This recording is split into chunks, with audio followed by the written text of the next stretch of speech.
Muy buenas noches, bienvenidos a Odisea. Está en el centro de la observación pública, en el centro del gran debate que hay ya desde hace demasiado tiempo en la Argentina sobre la corrupción, que se ha transformado en una dimensión central, principal de la vida pública.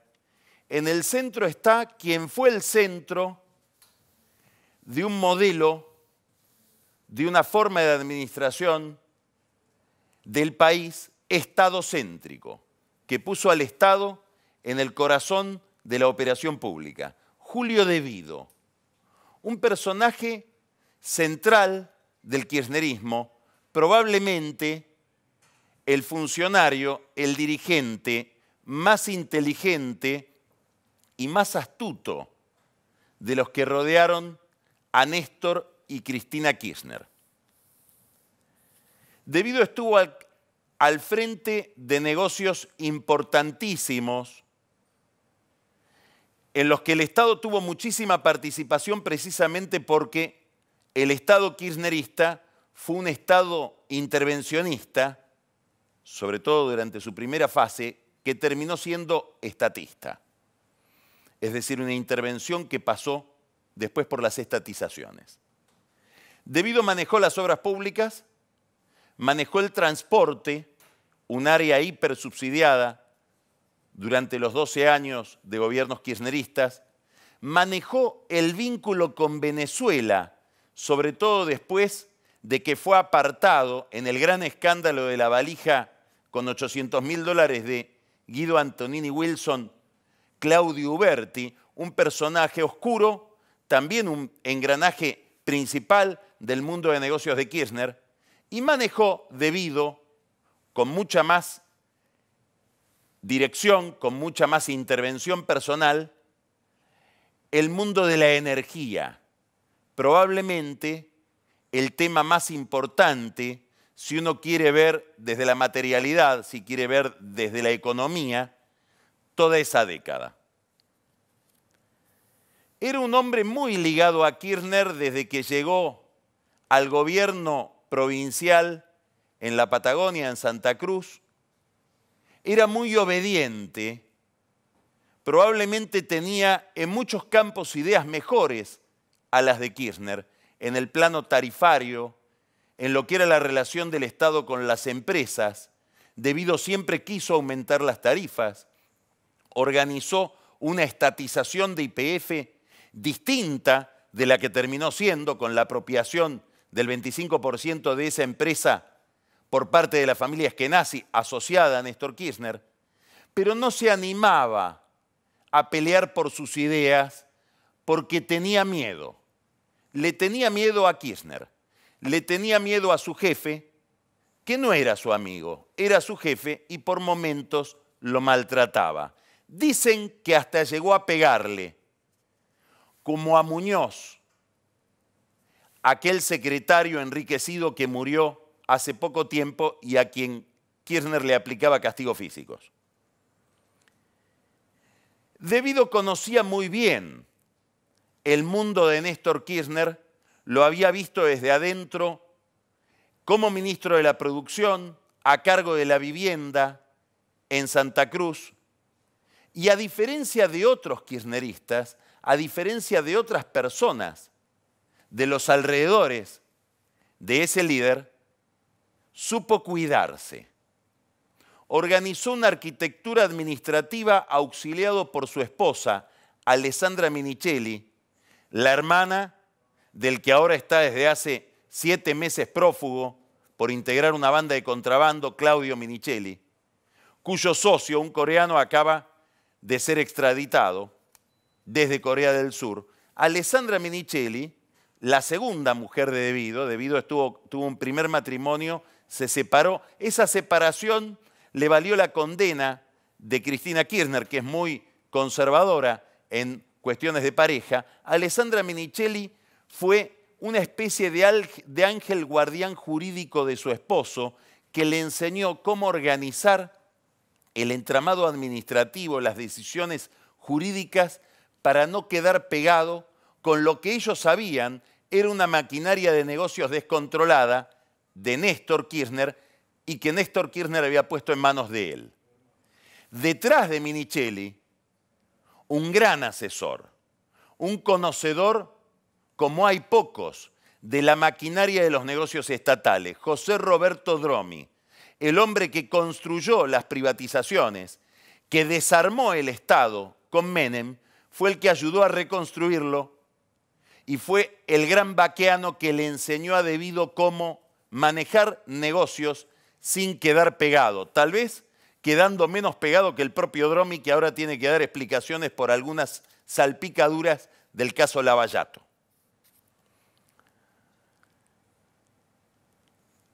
Devido tuvo a su cuñado metido en negocios de contrabando, tuvo a su hermano, a quien le atribuye una gran estancia en La Pampa, con un gran dispositivo de producción de genética, con mucha carga científica, carísimo, en La Pampa. Dicen que fue el retorno de una empresa de transportes amparada por el sector de Ricardo Jaime en la Secretaría de Transporte. Ahí lo tuvo en el Ministerio de Ciencia y Tecnología como secretario y coordinador federal de esa área, a su hermano Hugo Devido, y también muy próximo su hijo, relacionado con algunos lobistas como el Corcho Rodríguez y vinculado aparentemente a un gran negocio que pasó casi con sigilo, el negocio de la importación de motos, por el cual el hijo de Devido tuvo algún conflicto en su momento con Amado Vudú. Sin embargo, más allá de todo este poder, Devido siempre tuvo la habilidad de responsabilizar a los de abajo, de responsabilizar a sus segundos, sobre todo aquellos que tenían relación directa con Néstor Kirchner.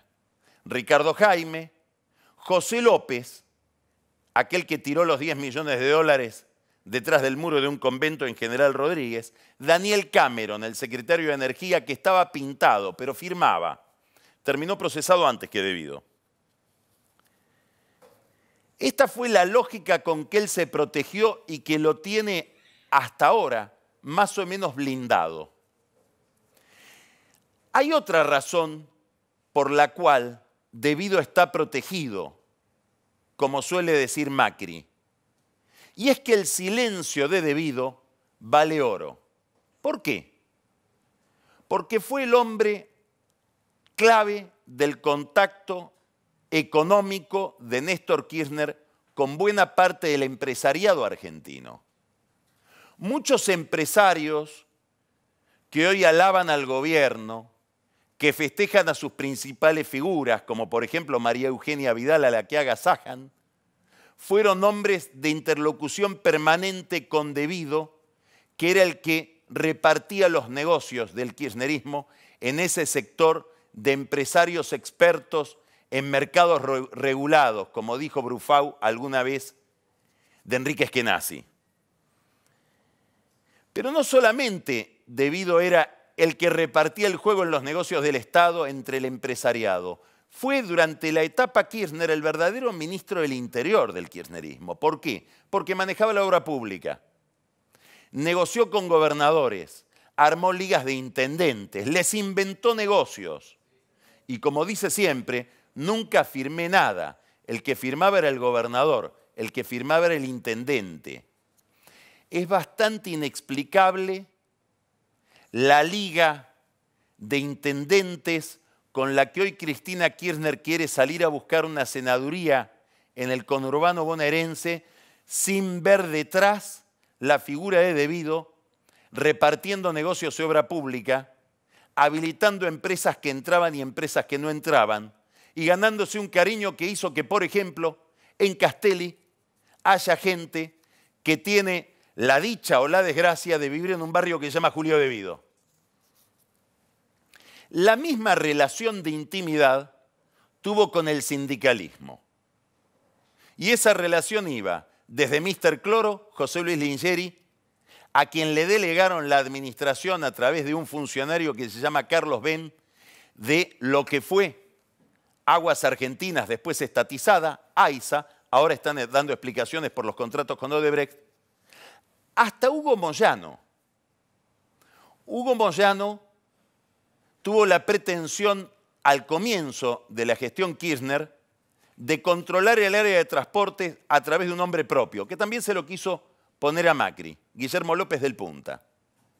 Dicen que puso plata, que le puso plata en la campaña al entonces senador Nicolás Fernández para quedarse con la Secretaría de Transportes. Pero Kirchner no se la dio. Puso un hombre propio, Ricardo Jaime. Después, cuando uno ve los negocios del área de transporte, se entiende por qué. Y Moyano se enloqueció. Lo fue a ver a De Vido y le dijo: yo que volteé un gobierno, el de la Rúa, con el tema del Abanelco, los voy a voltear a ustedes. De Vido, aterrorizado, se lo llevó a Kirchner. Kirchner lo escuchó y le dio su teléfono particular. Y le dijo a De Vido: aunque yo me peleé con él, vos lo seguís tratando, delante de Moyano. Y el nudo Kirchner-Moyano, que duró hasta la noche en que Kirchner murió, lo mantuvo atado Julio De Vido, con todo lo que eso significa. La racha de De Vido se cortó cuando murió Kirchner, porque Cristina Kirchner siempre lo despreció. Lo tuvo como aquel que le llevaba negocios a su esposo, una mujer que le costaba pensar que la usina de los negocios era su esposo. Es como la mujer del alcohólico que dice: mi marido no toma, son los amigos que le traen la botella de coñac. Bueno, Cristina Kirchner asume el poder después de la muerte de su esposo realmente, el poder formal que había asumido en 2007, y empieza a reemplazar en el primer plano al entramado con que se había manejado su marido. Este es el origen de la cámpora. Lo corre a debido de las grandes decisiones del sector de la energía y pone ahí a Axel Kicillof y sus colaboradores. De Vido sufre la humillación de que Kicillof durante varias horas en el Senado explica el desastre con que se había manejado el gobierno en relación con YPF al lado de De Vido, que tenía que bajar la cabeza y someterse a esa reprimenda. Él, que había puesto a Roberto Barata, su mano derecha, como director de YPF todos esos años. Roberto Barata, el que ahora lo lleva al centro de la escena porque está mencionado, como publicó Hugo Alconada-Amón en La Nación, en las coimas que confesó Odebrecht haber pagado para quedarse con negocios en la era de Vido. Del área de transporte también lo apartan y esa área terminan dándosela a Florencio Randazzo, que administra el transporte en contra de lo que habían sido los negocios y las complicidades del ministro de Planificación De Vido. Cuando vio que lo estaban desplazando, cuando vio que desde la cámpora hasta eran capaces de denunciarlo, De Vido lo fue a ver a Cristina Kirchner, estamos hablando de alrededores de mediados del 2012, y le dijo: Cristina, tengo ganas de irme. Y Cristina lo liquidó. Le dijo: de acá te vas preso o muerto. Y De Vido tuvo que quedarse hasta el último día, padeciendo un estrés cada vez más fuerte que le hace subir la diabetes. Todos los negocios que se generaron a la sombra de De Vido no lograron atraparlo, no solamente por esa arquitectura jurídica que previó que un día podía terminar no muerto, pero sí preso dentro del gobierno. Como las bandas que contratan abogados para estudiar antes de cometer el crimen cuál es el marco jurídico en el que lo van a cometer, De Vido se hizo asesorar antes de llevar adelante su política y de llevar adelante sus negocios. Tanto que su esposa fue la segunda de la Sindicatura General de Empresas Públicas, desde ahí lo cuidaba. Pero no fue la única protección que tuvo. Tuvo una gran protección y la tiene en el fuero federal. Fíjese este dato. El 28 de julio de 2008, Ricardo Moner Sanz hizo una denuncia contra De Vido por enriquecimiento ilícito. Julio del 2008, estamos hablando de 9 años atrás. En febrero del 2009, y hay que considerar que en enero no trabajan porque hay feria, el juez Araoz de la Madrid lo sobreselló a él y a su esposa, con la velocidad del rayo. Hablamos, 2008, Moner Sanz hace la denuncia, 2009, lo sobresea Arauz de la Madrid.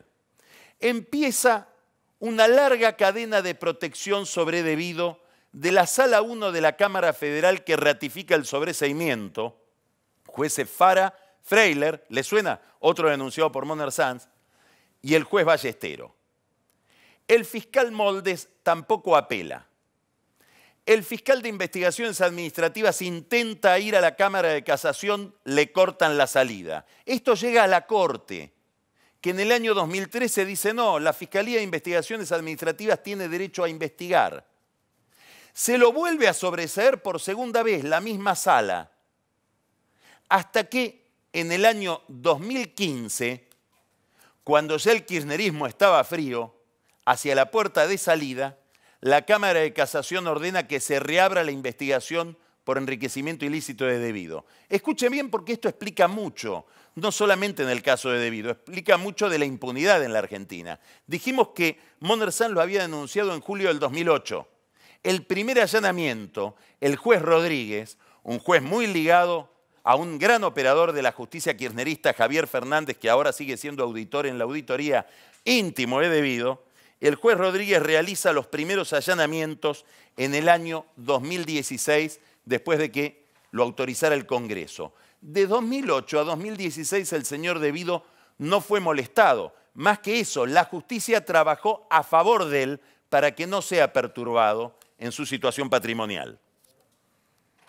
En el centro de Comodoro Pi hay un nombre que es el del juez más poderoso de esa familia, como suelen llamarle. El juez Ariel Lijo.